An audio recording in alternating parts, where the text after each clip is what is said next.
Politika ang nakikitang motibo ni Vice President Sara Duterte sa inihaing reklamo na physical injuries at grave threats sa kanyang kapatid na si Congressman Paulo Pulong Duterte. Ayon sa pangalawang Pangulo, gumagawa ng ganitong mga isyu ang kasalukuyang administrasyon upang matabunan ang totoong mga isyu ng bansa.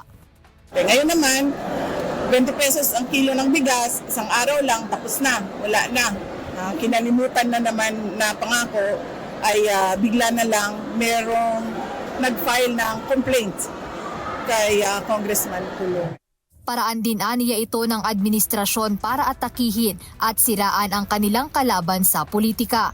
Sabi ko na nga, every time nagkakaroon sila ng issue, malaking issue na kabalbalan na ginagawa nila, ang kanilang pang-cover sa mga issue na ito ay atakihin yung kalaban nila sa politika.